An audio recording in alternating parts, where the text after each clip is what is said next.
Alright, hello everyone, welcome back. Professor Layton in Unwound Future.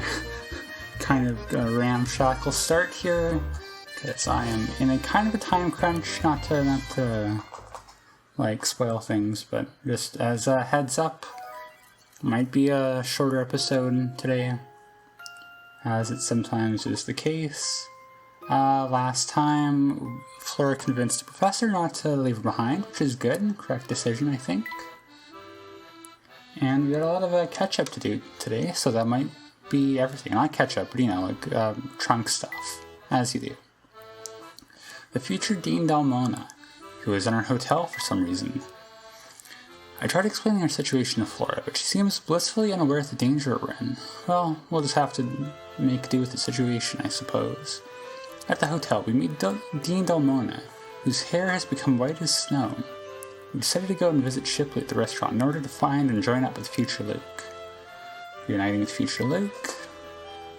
According to Shipley, future Luke is waiting for us in the park observatory. I've done what I can to avoid drawing attention from the locals here, but there's no doubt someone's been watching us make our way around town. It doesn't matter for now, though. We have to meet up with future Luke and decide our next step. Alright, then we got a parrot to do for that guy. How is he already fourth? How are we missing people? Pyred. Pyred needs a tomato in 10 seconds. As is often the case, who hasn't been in that situation before? Okay, I mean, that was my first thought. That won't work because I'll get boxed in, right?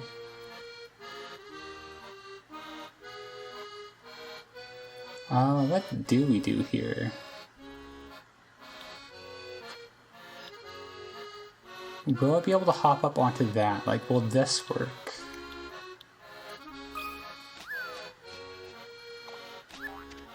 It will not? Alright, pretty cool. And off it goes into the abyss.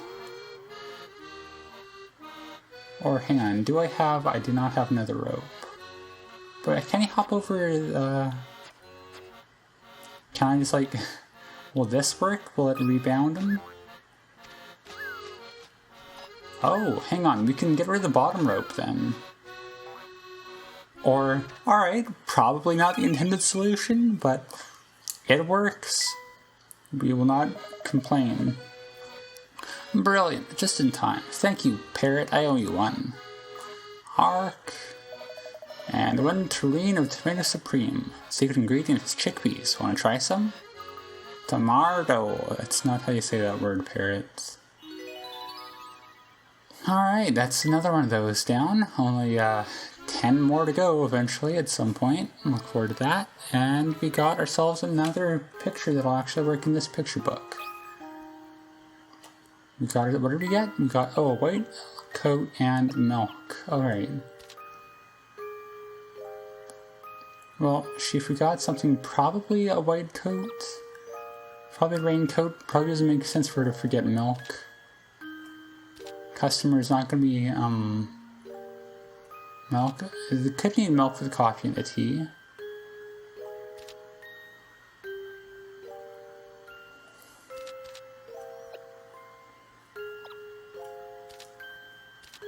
Okay, doesn't make sense. I can't make cocoa because we got a milk. That makes sense.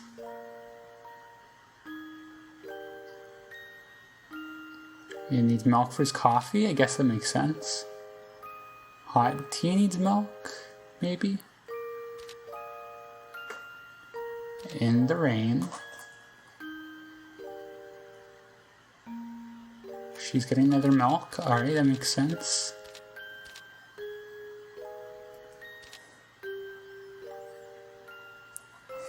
Alright, I think everything makes sense there, right? In the picture book, so nothing left to do, we get more pictures. Alright. So that's our startup for the day. Let's go actually, ostensibly get something done. Arcade exit east. There's Chalmy talking to some guy. You there, with a shady expression. Look me in the eyes when I talk to you. I'm Raiden here. Why don't you buzz off? I don't know what that accent was. I'm sticking with it, though. Listen, hooligan. I'm acting under the authority of Scotland Yard. I demand that you comply with my investigation. Scotland Yard, big deal. It's been years since the police had any power in this town. No power, you say? You'd do well to take a close look at the fellow before you. The very sight of these fists sends thugs running for the hills. Whoa there, buddy, settle down. Somebody help me, this weirdo's getting too close for comfort. Inspector, calm yourself. Ah, Luke, not now, lad. I'm putting the screws to this dubious fellow here. Inspector, please. I can vouch for this man. He's an ordinary citizen. Oh, so he's a friend of yours, Layton. You should have said so earlier.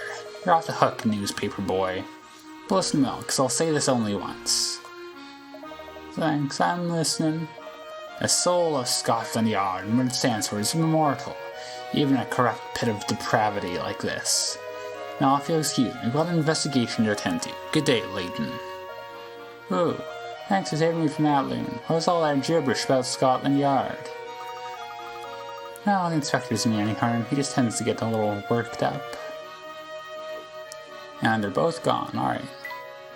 Is this somewhere we can go into? No, alright.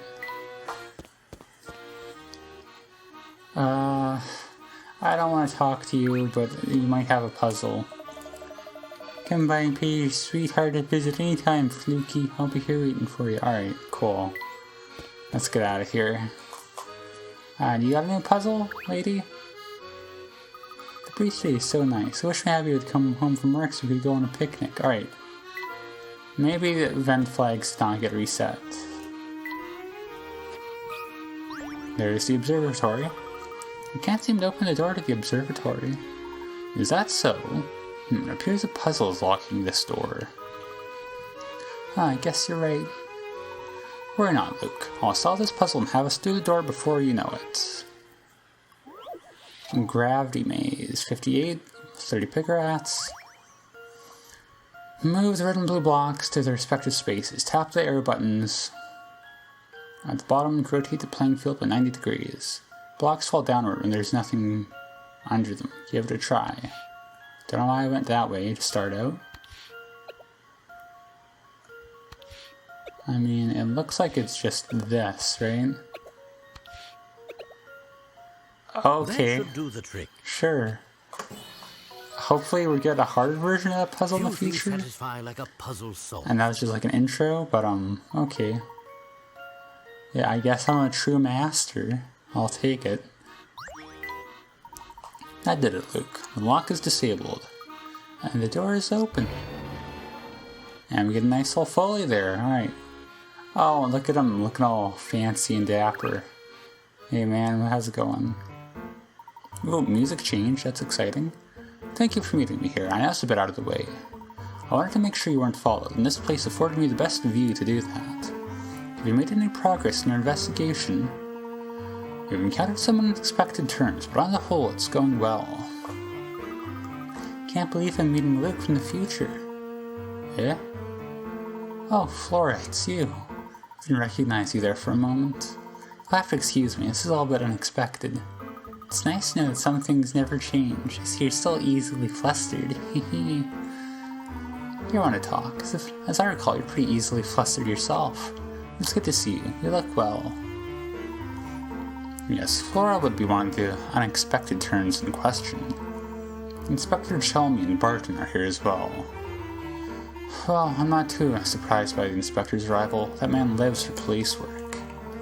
Are you saying you expected him to tail us back here? Expected? No, but I acknowledged it as a possibility. Enough chatter for now. We need to discuss how we're going to get into Chinatown.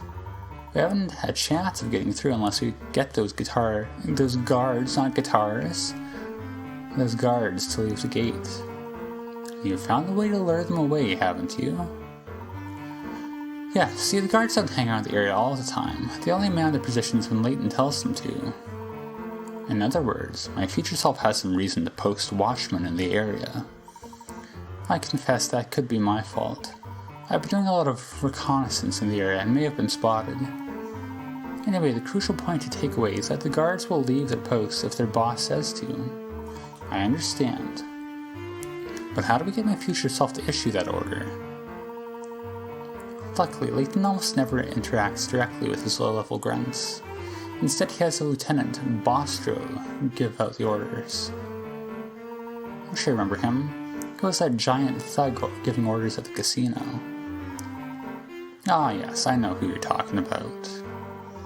If the thugs by the gate hear Boster tell them to get lost, I'm sure they'll abandon their posts.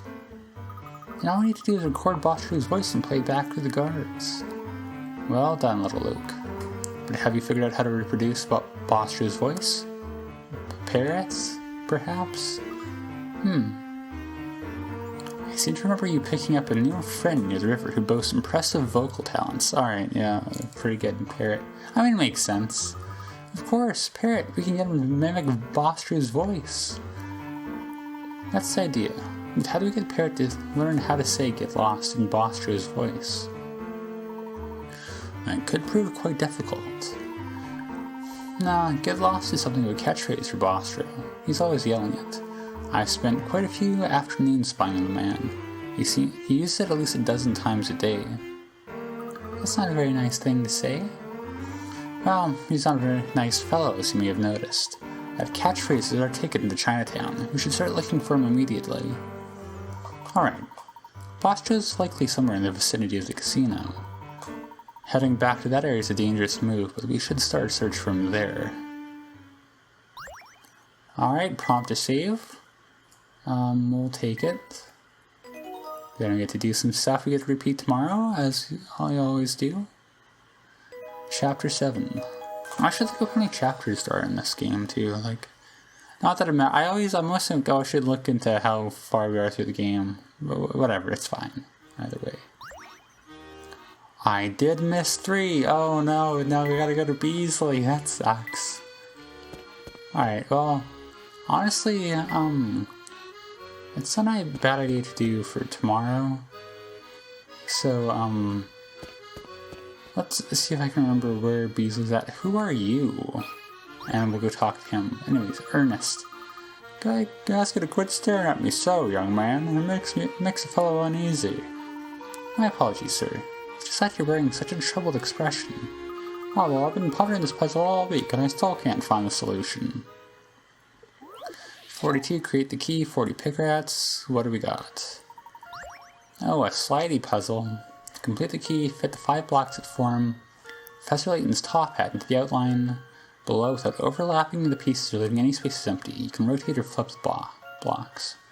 So, I mean, the question is, like, how do we get the key part, the teeth part here?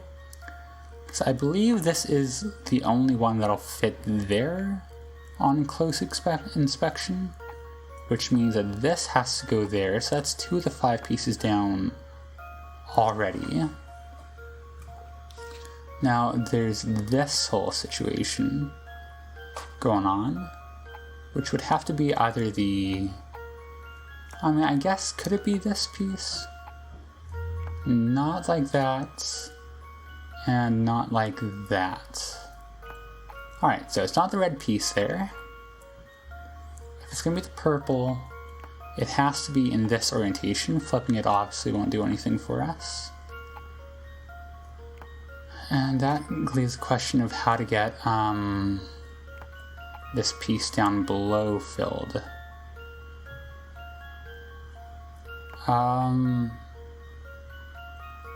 don't believe there's any way to do that with this. So that implies it's not the purple piece that goes there. And we said it can't be red, which means it has to be this piece. It could be like... It can't be like that. It could be this or something with it flipped. But I do believe it is like this. And there we go. This puzzle has met its match. As always, you just enumerate the possibilities and try them. I think not. Puzzle, I think not. As always, you enumerate the possibilities and try them one by one. There we go. There you go, Ernest. Yahoo! I can finally sleep tonight without that blasted puzzle tormenting me. Thanks for going out of your way to help this old man. Not at all. Would have been terribly ungentlemanly of me not to try and help. Hang on, was that a Beasley zone? Alright, great. Well, Good thing there was a tutorial or 7 to tell us to go here to clean these puzzles up. But we'll do that next time. I guess we'll save over here. And we'll call it here.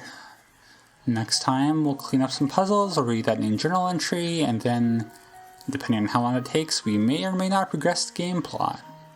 Always the eternal question. So I'm looking forward to that. For now, I'll call it here. And as always, thank you for watching.